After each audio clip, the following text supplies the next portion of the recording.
Hello everyone. तो last class में हमने class 9th chapter 6 lines and angle का जो है वो थ्योरी पार्ट किया था, जो एक्सरसाइज 6.2 से पहले है। अब हम 6.2 से पहले जो हमारे एग्जाम्पल नंबर 4, 5 और 6 हैं वो करेंगे और उसके बाद हम एक्सरसाइज 6.2 स्टार्ट करेंगे। तो अभी हम देखते हैं एग्जाम्पल 4। एग्जाम्पल 4 है हमारा, एग्जाम्पल 4 हमारा गिवन है कि in the figure 6.19 if PQ parallel to RS and angle MXQ 135 degree and MYR 40 degree. Find the angle XMY. तो हमें ये एंगल फाइंड करना है, ठीक है, ये एंगल फाइंड करना है। तो देखते हैं हम इसको। यहाँ पे सबसे पहले हमें क्या है, गिवन लिख लेते हैं हम। गिवन है कि लाइन PQ पैरेलल RS और angle MXQ is equal to 135 degree and angle MYR is equal to 40 degree, ठीक है। गिवन ये है। उसके बाद हमें क्या करना है, फाइंड करना है हमें एंगल XMY, ये एंगल हमें फाइंड करना है। एक बार हम फिगर ड्रॉ कर लेते हैं। इसका फिगर हमें ऐसे दिया हुआ है कि ये है हमारे पास PQ और ये हमारे पास दिया हुआ है RS, ठीक है। ये दो लाइन पैरेलल हैं। उसके बाद क्या है, यहाँ से ऐसे और ये ऐसे, ठीक है। ये पॉइंट हमारा X, ये है M और ये है Y। तो यहाँ पे एंगल दिया हुआ है जो ये 40 डिग्री का, और ये एंगल जो दिया हुआ है ये 135 डिग्री का एंगल दिया हुआ है, ठीक है। अब उसके बाद हमें इसमें क्या है, हमें इसमें करना पड़ेगा कंस्ट्रक्शन, ठीक। तो यहाँ पे हम लिखेंगे construction.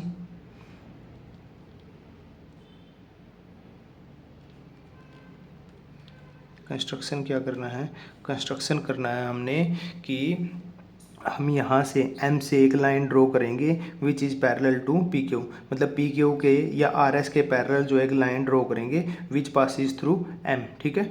Draw line through M, draw a line through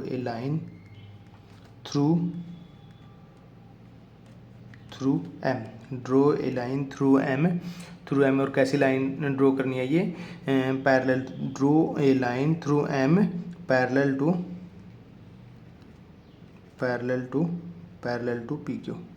to PQ। हम मान लेते हैं कि ये लाइन जो है वो AB लाइन ड्रॉ कर रहे हैं, इसका नाम देते हैं draw a line AB through M parallel to PQ। तो हम यहाँ से ये कंस्ट्रक्शन करते हैं कि ये लाइन जो है हम M से ऐसे ड्रॉ करते हैं। इस लाइन का नाम हम दे देते हैं AB, ठीक है। इस लाइन का नाम दे दिया AB। उसके बाद हम चलते हैं सॉल्यूशन पे।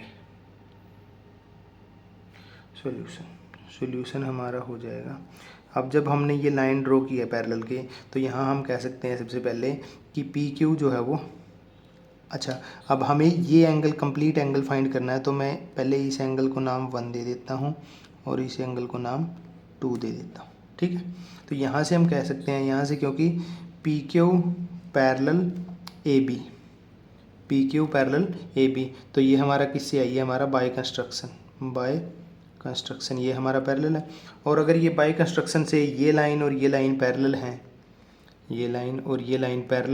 तो हम ये नहीं कह सकते कि एंगल ये जो है 135 डिग्री प्लस एंगल 1 जो है, इनका सम कितना होगा हमारा 180 डिग्री, क्योंकि ये क्या है, consecutive angle on the same side of transversal, या डायरेक्टली बोल सकते हो कि angle on the same side of transversal जो होते हैं उनका सम जो है, interior angle on the same side of transversal, उनका सम जो है वो सप्लीमेंट्री होते हैं, मतलब उनका सम जो है 180 डिग्री होगा। तो हम यहाँ से कह सकते हैं कि angle 1 plus 135 degree is equal to 180 degree. यहाँ पे रीजन में लिख देंगे angle on the same side of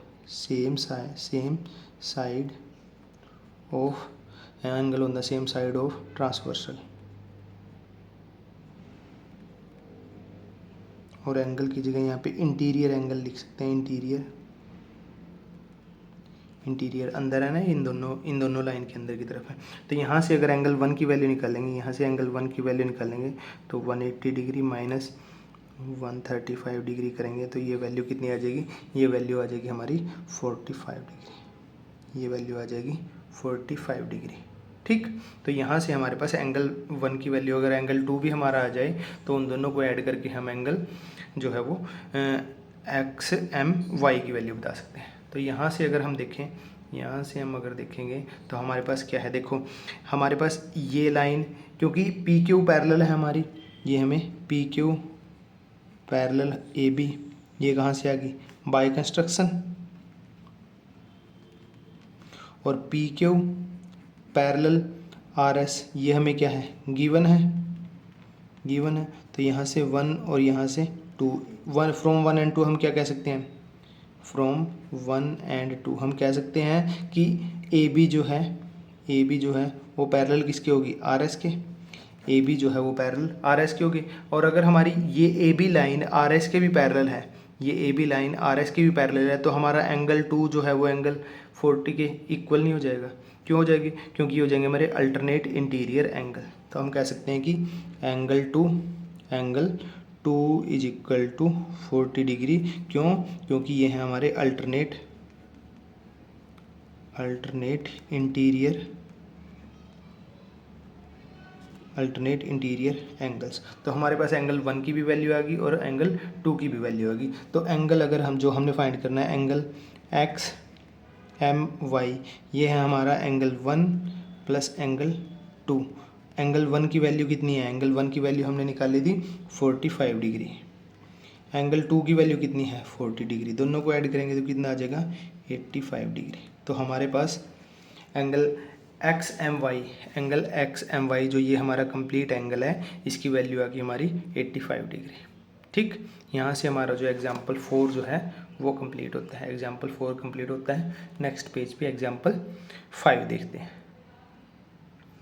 example 5 वैसे तो मैं करवा चुका हूँ, ये स्पेशल जो है वो 8th पार्ट जो करवाया था उस वही है ये सेम को सेम, फिर भी एक बार दोबारा से कर लेते हैं। एग्जाम्पल 5 क्या हमारा, एग्जाम्पल 5 है if a transversal intersect two line such that the bisector of a pair of corresponding angle are parallel then prove that the two line are parallel.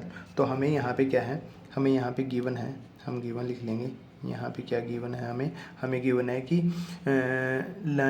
PQ 2 line मान लेते हैं, PQ AB एंड CD मान लो चाहे, given है हमें AB and CD 2 lines, AB and CD 2 lines and a transversal and a transversal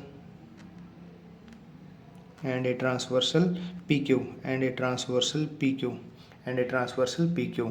ठीक है, उसके बाद लिखना है हमें ट्रांसवर्सल PQ। तो यहाँ पे उसके बाद लिखना है हमारे क्या है वो bisector of pair of corresponding angle. ठीक है, तो अगर हमारे पास हम साथ के साथ यहाँ पे फिगर भी अगर ड्रॉ करते जाएं, ये अगर हमारे पास AB लाइन है और ये यहाँ पे हमारे पास CD, ये हमारे पास CD लाइन है और ये हमारे पास PQ कोई ट्रांसवर्सल है, ये PQ हमारी ट्रांसवर्सल होगी। उसके बाद वो बोल रहा है line such that the bisector of pair of corresponding angle are parallel. Bisector of ये हमारे पेयर ऑफ कोरस्पॉन्डिंग एंगल हो गए। ठीक है, हम इनको ले सकते हैं। ठीक है, लेने के लिए हम इनको भी ले सकते हैं, ये वाला नीचे वाला इसको भी ले सकते हैं, बट अभी फिलहाल के लिए ऊपर वाले ले लेते हैं। ठीक है, तो यहाँ पे क्या हमारा, तो ये जो कोरस्पॉन्डिंग एंगल हो गए इनके बाइसेक्टर। ठीक है, ये इसका बाइसेक्टर मतलब जो इस एंगल को 2 इक्वल पार्ट में डिवाइड करता है, और इसका बाइसेक्टर मतलब जो इसको 2 इक्वल पार्ट में डिवाइड करता है। ठीक, तो इस पॉइंट को अगर इस पॉइंट को अगर R और इस पॉइंट को S मान लें, ठीक है, यहाँ पे इसको मान लेते हैं T और इसको मान लेते हैं और ST, इस पॉइंट को मान लेते हैं U। ठीक है, तो यहाँ पे क्या है RT and SU are bisector SUR bisector of angle PRB and angle RSD इनके बाइसेक्टर हैं हमारे ये, ठीक है। और हमें ये भी गिवन है कि ये जो है वो पैरेलल हैं, ठीक है। एंड RT पैरेलल SURT, ये लाइन जो है ये इसके पैरेलल है, ठीक है। बाइसेक्टर भी हैं ये और ये पैरेलल भी हैं, ठीक। तो हमें प्रूव क्या करना है? टू प्रूव हमें करना है कि ये ए बी लाइन जो है ये पैरेलल होगी हमारी CD लाइन की, ठीक है। ये दोनों लाइन हमें पैरेलल प्रूव करनी है, ठीक, ओके। उसके बाद हम जाते हैं प्रूफ में।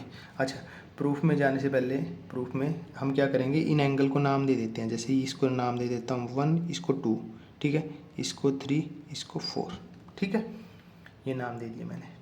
उसके बाद हम यहाँ से कह सकते हैं कि यहाँ से angle 1 is equal to angle 2।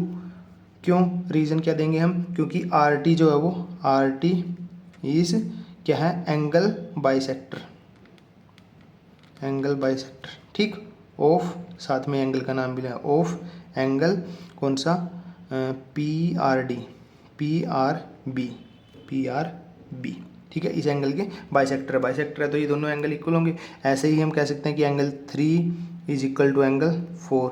यहाँ पे भी क्या लिख देंगे? SU is angle bisector of कौन सा एंगल था हमारा ये RSD, ठीक, ये हो गए। उसके बाद हम कह सकते हैं कि यहाँ पे एंगल PRB, यहाँ से हम क्या कह सकते हैं? यहाँ से हम कहेंगे PRB एंगल नहीं लेना, तो हम यहाँ पे कह सकते हैं कि RT जो है हमारी RT, यहाँ से हम जो पैरेलल लाइन, क्योंकि हमें RT पैरेलल SU ये वाली लाइन हमारे इसके पैरेलल क्या हमें गिवन है। अगर ये हमें पैरेलल गिवन है और ये RP अगर कोई ट्रांसवर्सल है, देखो ये और ये RT होगी हमारी, ये RT और ये SU, ये दोनों लाइन हमें पैरेलल गिवन है। और यहाँ से अगर ये हमारी PQ अगर लाइन जा रही है तो ये और ये है दोनों एंगल कौन से एंगल हो गए? Corresponding angle. और कोरस्पोंडिंग एंगल हो गए जब लाइन पैरेलल होती है तो कोरस्पोंडिंग एंगल क्या हो जाएंगे? हमारे इक्वल। तो RT and SU parallel given है हमें, तो हम यहाँ से कह सकते हैं कि angle 1 is equal to angle 3। देखो जो ये एंगल 1 है ये एंगल 3 के इक्वल हो जाएगा। ये दोनों लाइन पैरेलल, ये ट्रांसवर्सल, तो ये angle 1 is equal to angle 3। हम क्या रीजन लिखेंगे यहाँ पे? Corresponding angles.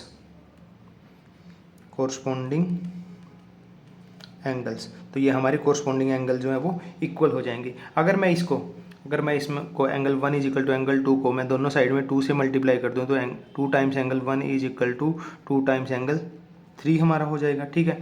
अब 2 टाइम्स एंगल 1 को मैं क्या लिखता हूँ?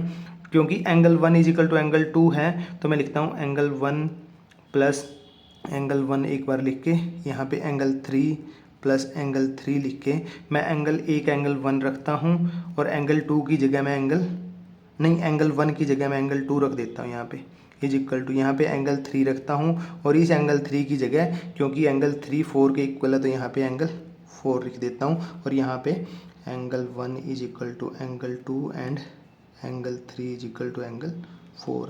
ये हम ऊपर प्रूव कर चुके हैं, ये हमारे हैं एक्चुअली, ठीक, क्योंकि बाइसेक्टर्स हैं, ठीक। तो यहाँ एंगल 1 प्लस एंगल 2 हमारा क्या बना रहा है? देखो यहाँ पे एंगल 1 और एंगल 2 को अगर ऐड कर दें तो हमारा कौन सा एंगल बनेगा? PRB। तो यहाँ पे एंगल 1 प्लस 2 की जगह हम क्या लिख सकते हैं?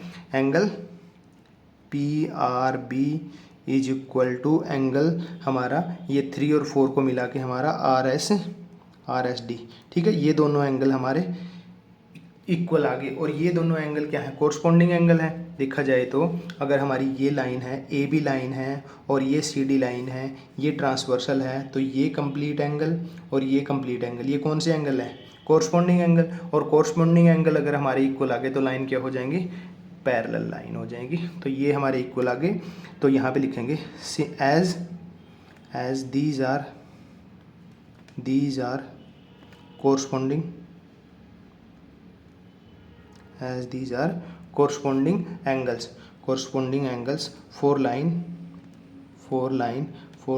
हमारी AB, four line AB and CD। तो ये AB और CD लाइन के लिए क्या है, कोरस्पॉन्डिंग एंगल है। सो हम कह सकते हैं सो AB पैरेलल CD, क्योंकि ये दोनों लाइन हमारी, इन दोनों लाइन के लिए कोरस्पॉन्डिंग एंगल हमारे ये दोनों हो गए, और ये इक्वल, जब कोरस्पॉन्डिंग एंगल इक्वल होते हैं तो लाइन पैरेलल हो जाती हैं। जब लाइन पैरेलल दी हो तो कोरस्पॉन्डिंग एंगल हम इक्वल ले लेते हैं, ठीक है। तो यहाँ से हमारा एग्जाम्पल नंबर 3 जो है वो आपका कंप्लीट होता है, ठीक। उसके बाद हमारा है एग्जाम्पल नंबर ये एग्जाम्पल 3 नहीं, एग्जाम्पल 5 था हमारा, ठीक है। उसके बाद हमारा एग्जाम्पल 6 है। उसके बाद हमारे पास एग्जाम्पल 6 है। उसमें क्या हमें, उसमें एग्जाम्पल 6 में हमें गिवन है कि AB जो है वो, ये AB जो है पैरेलल CD, और CD जो है ये पैरेलल EF है, मतलब ये तीनों लाइन आपस में पैरेलल है। उसके बाद EA हमारी परपेंडिकुलर है AB पे, एंगल दिया हुआ ये 55 डिग्री का, X Y और Z की हमें वैल्यू फाइंड करनी है। तो देख लेते हैं हमें यहाँ पे हमें गिवन है, पहले हम गिवन लिख लेते हैं एक बार।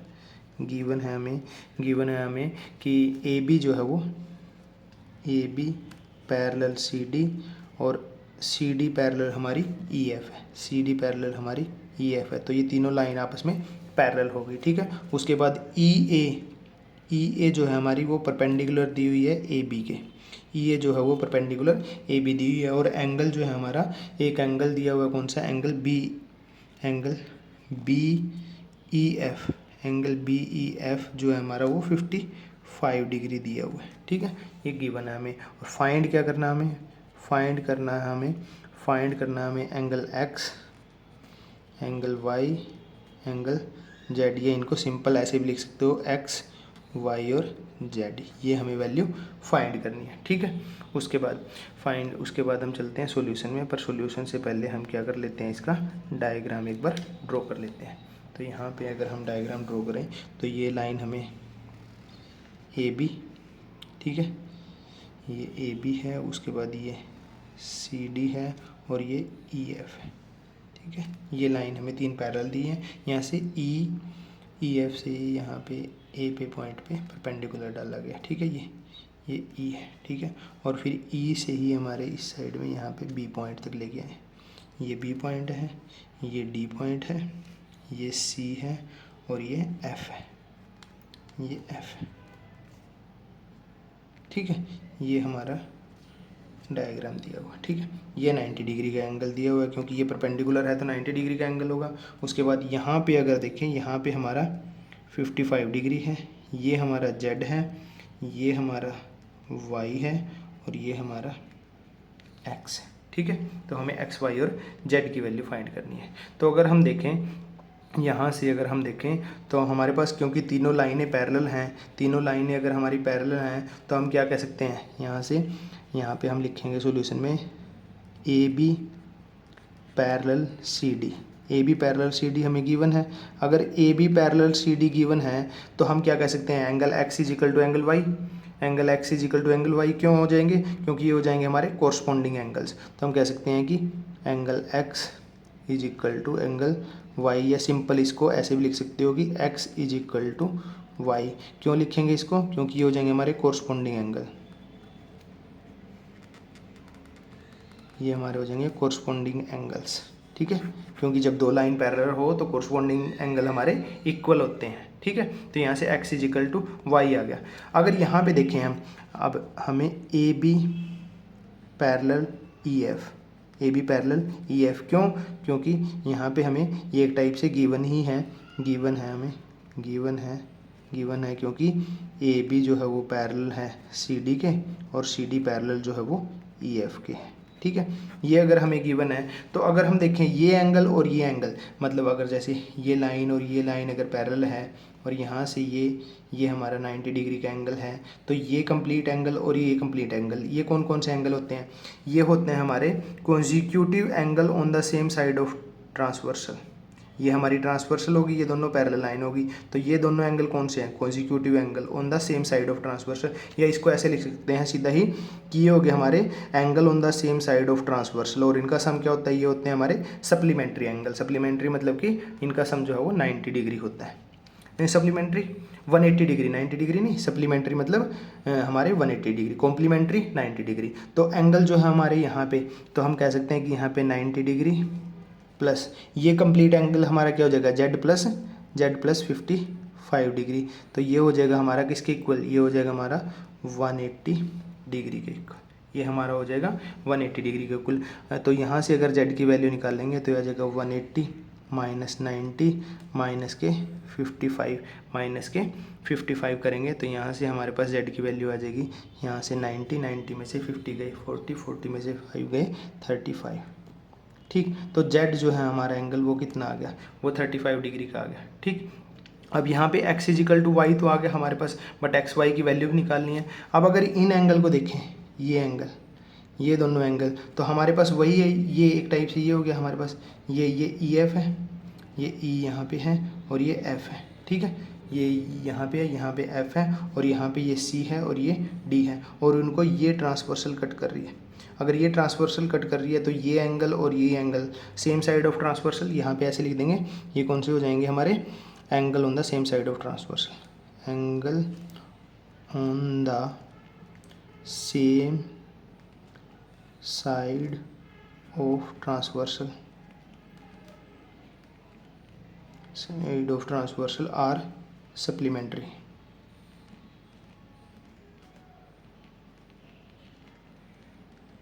Angle on the same side of transversal are supplementary. तो यहाँ से हमारा ये क्या है? वाई है और ये 55 डिग्री है, तो ये भी क्या होंगे? सप्लीमेंट्री होंगे। तो यहाँ से Y plus 55 degree is equal to 180 degree. इसका भी रीज़न क्या हो जाएगा हमारा? वही कि angle on the same side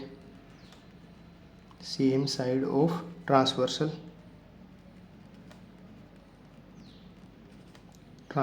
are supplementary. Angle on the same side of transversal are supplementary. तो यहाँ से अगर y की वैल्यू निकालेंगे तो हमारी 180 माइनस 55 डिग्री। तो यहाँ से 180 में से 50 जाएगा 135 और सब्ट्रैक्ट करेंगे तो ये 125 आ जाएगा। तो यहाँ से हमारे पास y की वैल्यू 125 आ गई। तो x की वैल्यू भी कितनी हो जाएगी? x की वैल्यू भी एज क्या है हमारा? x is equal to Y. तो दोनों की वैल्यू हमारी 125 डिग्री आ जाएगी। ये 125 डिग्री और z हमारा कितना आया था? 35 डिग्री। z हमारा आया था 35 डिग्री। ठीक, तो ये हमारी दोनों वैल्यू हो गई। तो ये हमारा यहाँ पे क्वेश्चन नंबर एग्जाम्पल नंबर 6 जो है वो कंप्लीट होता है। तीनों के तीनों एग्जाम्पल हमारे कंप्लीट। अब इसके बाद हम क्या एक्सरसाइज करेंगे? 6.2। ओके।